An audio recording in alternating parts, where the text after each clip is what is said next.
And I'm back. I wanted to come out here and talk about, I've been talking about correctional nursing, prison nursing, but what I really want to tell you is nurses who may be considering taking a position in the jail, the prison, or the federal system. I believe I said that you listen to the officers. There's a side. I think what I want you to take from here is, yes, the officer is security. Yes, the officer, but nurse, you should still use your clinical judgment. Let's talk about that in a minute. Real, recognize real. My subscriber, I thank you for your support. Keep those questions coming. New nurse, old nurse, just let me know whatever you want to know. Thanks for your support. Hit the bell twice. You will get notified of my videos as soon as it comes out. And please leave comments. Comments get me noticed in YouTube. By now you should know what a prison is like. I'm not going to go into that. It's locked and can't get out. One of the things, let me start off by saying, I said that I like correction. One of the things that I did not like, some of the things I didn't like, and this one was it. I feel like I was also locked in because that's in Philadelphia. If the count is off, nobody leaves the building until it's straightened out. That's just FYI. Prison nurse, what I like, or what I should say, don't ignore these signs and what to expect. You're considering correctional nursing. Maybe you're a new nurse and that's the opportunity that arises for you to get your skill. And you will get your skill. You will get your skill in correctional. I guarantee you that. Every day, it's not always as busy, but sometimes the quiet brings the storm, if you know what I mean. Don't ignore inmates wants to come to see the nurse. If you're, like I said, it's separated, work main, I'm going by Philadelphia, there's a main location. And they have the pods that has nursing there that give medication. So if the nurse may call and said this inmate wanted to come up and see the nurse in clinical, she was given meds and she can't address his issue right now, she may send him up. Or he might get in touch with the officer and say, I need to go to medical. I just don't feel well. Do not ignore that sign. Some nurse may say, and I'm saying to you, what you may hear or what you do, always think of your what? License. Better safe than sorry. Inmate that has seizures a lot, go down to the pod. The officers call you, because some of them don't really know, the officers, whether it's seizures or not. And you rush down there, that long, winding road, like you went to New York and back, and you get to his cell, and he's shaking like this. And you think it's a seizure. But we know that this inmate always saying it's a seizure, and it's really a pseudo-seizure. Pseudo-seizure is fake. He's not going through the signs. We know what the signs of seizure, you can look it up. I'm not going to go too intense in nursing, but he's not really having a seizure. And so each time you call and say, I'm not going to go down there, he's not having a seizure. Okay. You never want to do that because you never know the day that he has that seizure and you don't get down to him and something wrong, it's coming back to you, the nurse. Always think that. It's coming back to you. I happened to see, and I read it, I saw it on YouTube, a nurse, the patient was in diabetic coma. And that means they're unresponsive. Take a blood sugar immediately. They can't refuse. You just gotta have to hold it and take. But I don't know the detail because I didn't get a chance to see the video. It didn't have any sound on it in YouTube, but I understand. I work at a jail in Georgia. Quite different from Pennsylvania, I would say. So when the patient comes, I'm saying patient because that's how I kind of envision, that's how I treat them, like patients. But the inmate came in, and when they come in, this inmate was beat up from the floor up. It obviously looked like somebody beat him up before he came in. So the officer wants you to say he's okay to book him in. And I said, no, take him out, send him out to the hospital so he could get clearance before he comes in here. They may get mad at you. And I'm trying to tell you, they may get mad at you, but it's your clinical skill. You got to think about it. It's your license. Don't let anyone you went to school, your clinical judgment should be still there. I know you want to be protected and you will be protected. You don't have to say it in a harassing way. You just have to know how to get it across to the sergeant or the lieutenant who asking your advice and say, what do you think? The officers in the street bring the inmate into the hospital, into the jail, I'm sorry. And the sergeant in the jail might come to you. Patrice, can you look at this guy? They brought him in. What do you think? Should we send him out? Or, well, he's not going to say, should we send him? He wants you to be cleared that this person can come in and may want you to sign something. So right away, you're a liability because you put your license on the line. So if I feel that the inmate, I may ask him, well, where you get all this? He's saying, and I'm listening to him, oh, my rib, my shoulder, and he's holding his chest and he's holding his side and he's saying he's in excruciating pain, and they looking at me and say, oh, no, he's not. The officer, I said, send him out. Send him out for evaluation and to be medically clear. Now, my boss in medical may get mad at me because I override, but I kind of just remind them, that's all you got to do. Remind them that was my clinical skill. I felt that he needed it, and he did. He didn't come back for a couple of days after. But what it is, it takes, I think because of the shortage, and officers are short too, they have to go with him to the hospital, may have to sit there. But don't think about that. That's what I'm trying to tell you, nurse. Don't think about it. Always think about your license and make sure you're up to date on your clinical skill.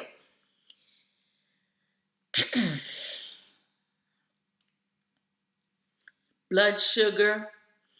If an inmate's in his cell and he's feeling woozy or he just don't feel right, and say, can you take my blood sugar? He may ask the officer. The officer call you. The officer is going to call you. He's going to call you for everything. Some of them is because the judgment, he wants the nurse. And believe me, when the officer calling you, he's writing it in his book. called Miss Foster at 6:30 a.m. And then he put the time. Miss Foster didn't get here till 12 noon. Bingo. The person went into diabetic coma. When they look at that record, the officer called you at 6:30, you ignore it.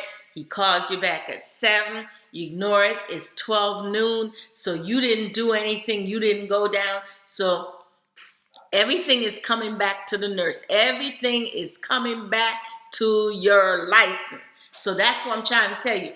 Don't ignore those signs. The inmates may play a lot, and they may have these fakeness about them, but sometimes it's better to check it out, to be cautious, but still assess them. Still be safe. Assess them. It's safe than sorry.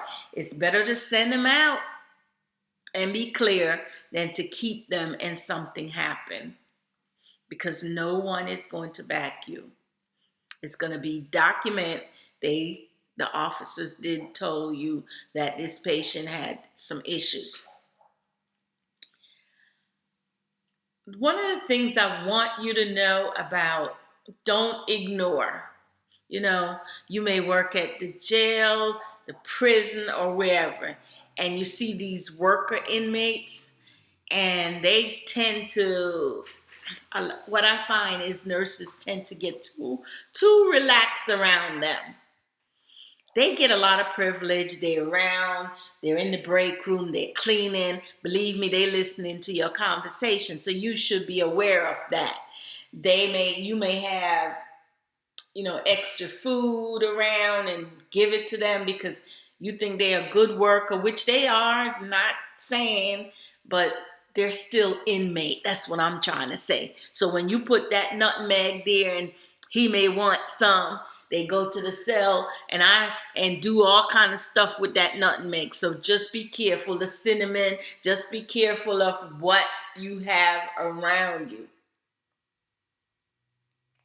Rubber band, gums, and you put it in the garbage, and they can put it on the door, and they can open the door and escape. These are little minor things that I'm trying to let you know. Their work, or they come around. Let me tell you I was working at this other jail, and I don't really talk to the inmate in terms of, when they try to talk to me. He came up and was asking me for Tylenol. There we go. I guess he didn't know me. He's been working there in infirmary for a while. I see him come up every now and the officer give him breaks and may give him some food, whatever. That's their rule. I don't ban it. I mind my own business. I'm giving out meds. But I had stopped giving meds, and I was just sitting at the desk doing my work, trying to catch up. So he said to me that I didn't get a chance. I didn't sign up for sick call, but can I have some Tylenol?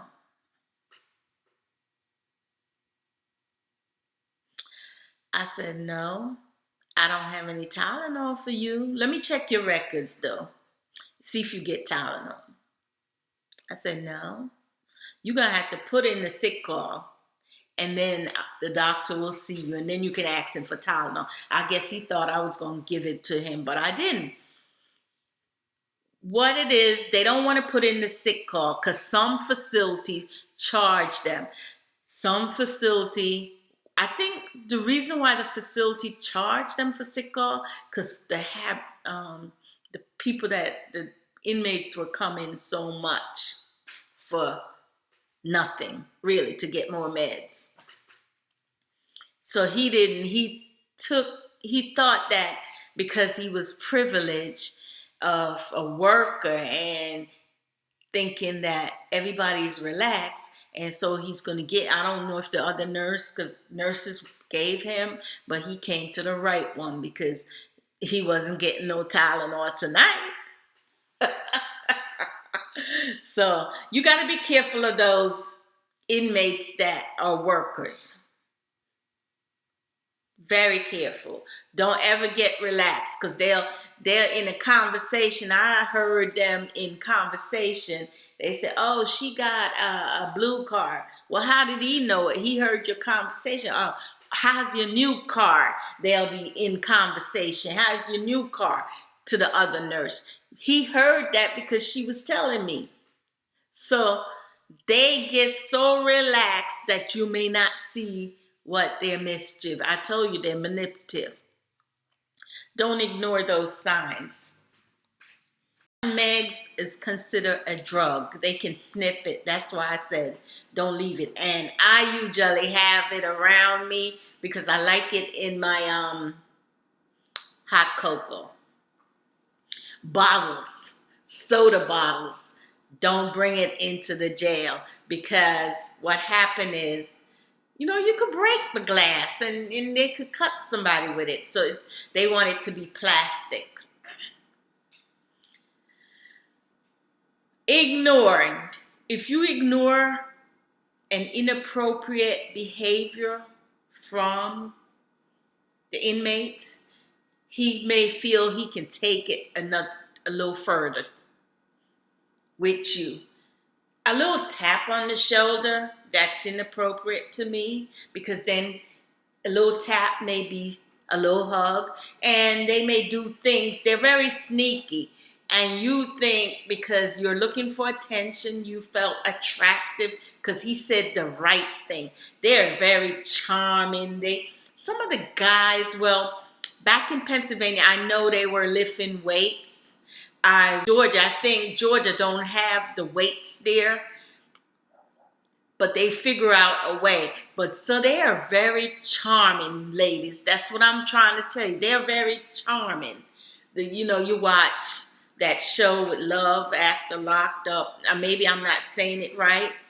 Those guys know how to talk to you, and the ladies too. So when you go into the jail, make sure you're going in there for the right reason, to work. Don't get caught up in the corruption, and it may save your life. Save your license. That's all I'm about. Save your license. Do not give it away. Make sure you're giving it up when you want to. Don't let no one take your nursing license away from you, because you work hard for that. You work hard, because, these guys look charming and everything. They look buff, and you may think, oh, no one is watching. The officers ain't going to see it. What is in the dark, honey, going to come out, and when it come out, it's going to hit you like a brick. So don't even go there. Why would you have your family photo on your locker? Yes, nurses. Do not stick that little new baby that you had, or your grandchild, or your husband picture on your locker room. The inmates come in, don't they clean it? They getting to know you real well, aren't you? And I know these little tips that I say, don't ignore. You may say, oh, Patrice, you're so petty. Why you got to make a video about that? Trust me. Oh, did you forgot to tell the officer that was your boyfriend? Did you forgot to tell the officer that you have a brother in the same jail? You have an uncle, you have relative? Do not ignore that. Because some family members, I'm telling you the truth, nurses, some family members, if you did not tell the officer so they could document, and they find out, you will get fired, because it creates conflict. You know what it means? Conflict of interest. The family members, the friend, the boyfriend, girlfriend, they want favor. They're going to want favors from you. So either you treat them all the same, next, keep it rolling, or you make sure the officer know so they can be alert, because you will get fired, or you might end up in a situation again where your license is taken away from you. FYI. Another thing is, and I think I said it in one of my videos before, I had a friend, associate at work, and I don't go to officers' party because, it's for the officers. But anyway, she was up to date, wanted to go party, and the officer had a party. And she brought her boyfriend to the party. Now, I didn't go, but when he got back, the inmate, the officer recognized the boyfriend as an inmate, and they didn't like that she brought him to the party. And it got back, and I think she got fired. I didn't get fired, but because it was my friend, it trickled down because I should know. Well, because I'm closer to her, I should know that she was dating this inmate. I didn't even know she had a boyfriend, that an inmate in jail. So it's best that you tell the officer. First of all, I thought that was inappropriate to bring. I understand it was your boyfriend. If he was locked up in the jail and the same officer, you going to their party, you shouldn't have bring him. I don't know what happened to that nurse. I've never seen her again. But that was a lesson for me. You know how they say, be careful who your friends are. It really reflects you. That was a lesson I learned. But it's okay. I learned that lesson very well. All I take is one mistake for me. Anyway, so that was one of the biggest lessons that I learned about, you need to tell them, because they do ask you, do you have family member that's here? And I understand now why, because they may ask you for favor, and things happen. So these are some. Document. Make sure your documentation is up to par. If you have to go down to the pod, you write it in a piece of paper, put in your pocket the time you went down, and make sure it matched with the officer too. Because when it comes down to something, they're going to check. So you have to document, you went down, you assessed the patient, what was involved. He appeared to be in seizure and whatever. You write your nurse's note in the patient chart. They have charts, actual charts. Or if they do it in the computer, you can chart in the computer each for the patients. Cell phone. Some facilities do not let you bring cell phone in. And I know for a lot of people, and that's why I haven't been into the jail system for a while, because they let you check a cell phone at the door. Especially, I think, in the feds. You cannot bring the cell phone in. You will get fired. When you bring your lunch bag and everything, it has to be in a clear see-through bag that the officer can see right in there that there's food in there, there's your stethoscope in there, and maybe some pencil, pen, or whatever you used for your job. He can see right through the bag. He doesn't have to open it. So you got to have a clear bag. And make sure you have your own stethoscope, because sometimes that cannot be found. You might have to go to the pod. You can't. And a matter of fact, I forgot to tell you. When the when the officer call you, he need a nurse immediately, and you go down to the pod, you have a bag prepared. The facility has the emergency bag, and you just put it on and take it down. It should have all the emergency equipment inside the bag, and it probably has a stethoscope and a blood pressure. But if you have your own, because sometimes nurses or doctors, and you all know yourself, I'm talking the truth, will take the stethoscope out of the emergency bag and not put it back. And you have to know, whatever you take out that bag, please put it back, because in the next emergency, you're going to cause that nurse to be looking when she could have taken care of the emergency. So that's a FYI, not calling out anybody. So those are things that, oh yeah, extra clothes in your break room. You know, those workers, they're working around and you have your extra clothes, your jacket just out. They may swipe it. I was working and I heard the inmate walk right out the front door. Where did he get the uniform, nursing uniform from? I don't know. But he walked right out the building. So you have to be careful around your surroundings. Always know your surroundings. What's going on? Don't be clueless.